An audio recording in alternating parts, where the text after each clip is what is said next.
un certain nombre d'histoires. Voilà, une expression, un mot du jour. Et tout à l'heure, je vous ai donné l'indice pour l'expression du jour, l'indice Jacques Dutronc. Alors vous allez enfin savoir, je sors le nécessaire pour... On peut le réécouter ou pas, Jacques Dutronc ? Non, il n'est pas prévu. Non, peut-être pas. Il n'est pas prévu. Vous l'avez en tête, on l'a écouté en début. C'était l'opportuniste. C'était l'opportuniste. Et puisqu'aujourd'hui, il nous est offert le plaisir de recevoir sur ce plateau un élu, un homme politique, eh bien enfin aujourd'hui, nous allons savoir, nous allons comprendre. Aujourd'hui, nous allons percer le grand mystère. Je dois vous avouer que depuis le début de l'émission, je n'ai cessé de l'observer, de regarder sous toutes les coutures, dans les moindres recoins, dans les moindres replis, afin de dénouer le fil rouge de ma chronique et d'en découdre avec le secret des vestes des hommes politiques. Parce que oui, les expressions autour de ce mot sont nombreuses pour qualifier leur stratégie politique.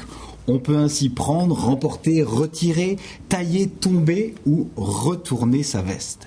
Alors qu'elle soit de velours, de soie ou de cachemire, à ce qui paraît-il, les vestes des hommes politiques ont des pouvoirs magiques. Il suffirait, dit-on, de la retourner pour laisser entrevoir un petit tissu souple, léger, qui permettrait de changer de couleur pour se fondre dans la masse et qui permettrait aussi de faire entrer le vent, de se laisser gonfler comme une voile et là de se laisser porter sous des cieux meilleurs. C'est ça, les vestes des hommes politiques sont magiques. Bon, rien n'est moins sûr, je vous l'assure. Mais alors, dans ce cas, pourquoi dit-on retourner sa veste pour désigner le fait de changer d'opinion de manière intéressée ? Alors voici 3 explications vraies de vraies, à peine inventée. À vous de deviner laquelle est véritable. Sur l'expression retourner sa veste. Voilà, sur l'expression, c'est la partie interactive de cette chronique. Tout à fait. Première explication. Cette expression retourner sa veste trouve son origine dans un fait historique. Charles-Emmanuel de Savoie était particulièrement ambitieux. Il voulait être roi et il s'alliait indifféremment avec la France ou l'Espagne en fonction des circonstances. Sa casaque, juste au corps, à large manche, blanche d'un côté, rouge de l'autre, portait les couleurs de chaque nation. Il lui suffisait alors de porter le blanc pour la France et le rouge pour l'Espagne en tournant sa casaque. Ce geste a été remarqué et a donné naissance à l'expression « tourner casaque » pour désigner le fait de changer de camp avec grande facilité. Cette expression a connu un joli succès, elle se dit encore aujourd'hui. Bien évidemment, elle est adaptée à notre mode vestimentaire actuel et apparaît sous la forme de retourner sa veste. Alors, on va symboliser cette première explication par ce petit objet, Charles-Emmanuel de Savoie. Deuxième explication qui est totalement différente. En fait, l'expression, elle apparaît en 1867 et il y a même 2 expressions qui vont provenir d'un jeu de cartes appelé capot. Mettre un adversaire capot pour signifier qu'il a subi un échec, ou renverser ou retourner le capot pour signifier qu'il a triché.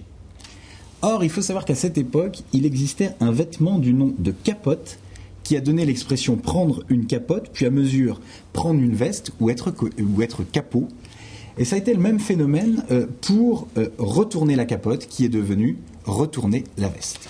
D'accord. Alors voilà, on va... Vous n'avez pas emmené une capote là quand même. Un jeu de cartes pour symboliser cette deuxième explication. Très bien. Troisième explication, totalement différente.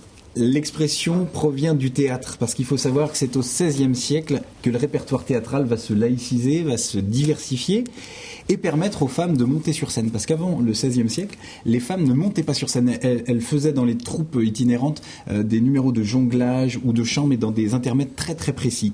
Si bien que les rôles féminins étaient interprétés par les hommes. Ainsi, pour passer d'un rôle à l'autre, ils n'avaient qu'à retourner leur veste pour symboliquement changer d'apparence et porter les couleurs féminines.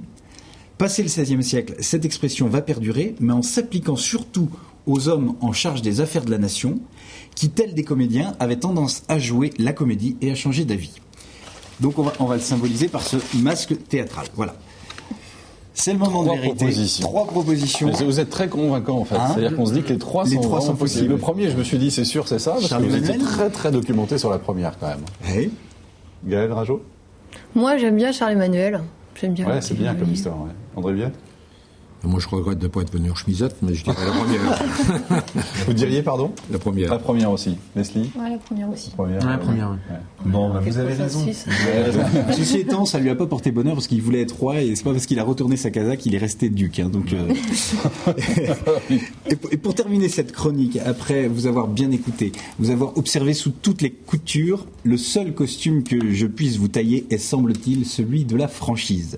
Car il semble que vous ayez l'étoffe d'un homme droit et déterminé, et plutôt que d'avoir le doigt sur la couture du pantalon, vous avez décidé de retrousser vos manches et eu le courage de vos idées. À défaut d'avoir retourné votre veste, vous avez rendu votre tablier, et en ces périodes politiquement très tourmentées, on ne sait plus trop où est le centre de la gauche et de la droite, c'est sans doute tout à votre honneur. Très bien, merci. Très bien.